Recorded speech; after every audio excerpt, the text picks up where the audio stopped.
What if the greatest superpower on Earth, at the height of its power, was brought to its knees by one man? Not a king, not a general, but a trusted friend. This isn't just a historical battle.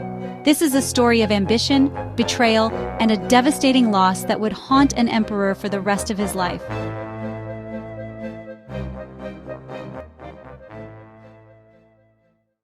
The year is 9 AD. The Roman Empire under the iron-willed Emperor Augustus has just finished pacifying Gaul. Their next target? The wild and untamed forests of Germania. But this wasn't going to be a simple conquest. Rome's grand plan was to civilize these tribes, to make them Roman. And the man tasked with this mission? Publius Quinctilius Varus. Now forget what you think you know. Varus wasn't some incompetent fool. He was a veteran of the civil wars, a respected administrator, and a close friend of Augustus himself. He had a reputation for getting things done, and he was convinced he could make Germania a shining new Roman province. He just needed the right help.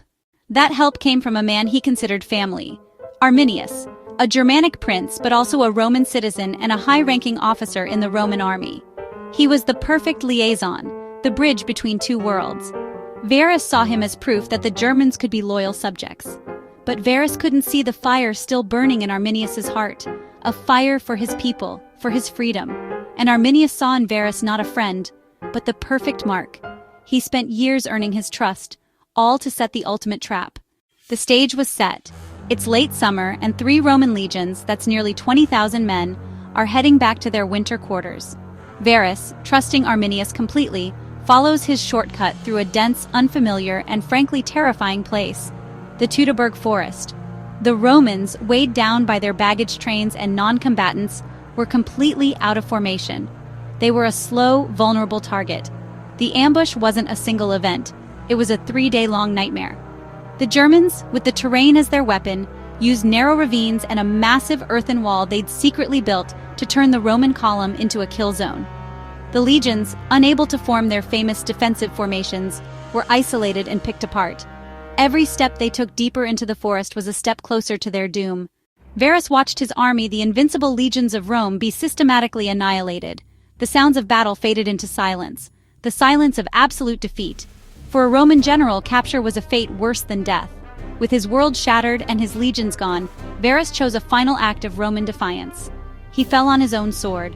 When news of the disaster reached Rome, the unthinkable happened.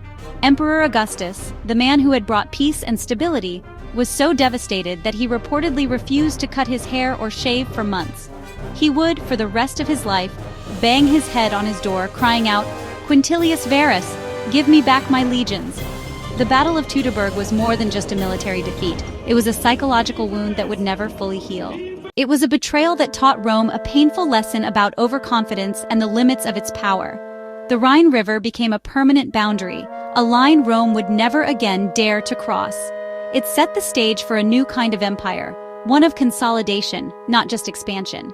Thanks to incredible archaeological discoveries, the ghosts of Varus's legions still speak to us. At the site of the battle, we've unearthed thousands of Roman artifacts, coins, weapons, and even bones, a visceral human-scale testament to this unimaginable tragedy. So who was Varus? A fool, a victim, or a man who simply had too much faith in the very concept of Roman? This battle wasn't just a clash of armies. It was a clash of cultures, a story of trust shattered, and a line drawn in the sand of history. This is just one part of the incredible saga of the Julio-Claudian dynasty. If you want to see how Augustus navigates the final years of his reign, how the empire deals with this defeat, and what happens next with the Great Illyrian Revolt, you need to be subscribed. Hit that button and the bell icon right now. And here's the question for you. If you were Varus, knowing what you know now, would you have trusted Arminius? Let us know in the comments below. We read every single one. See you next time.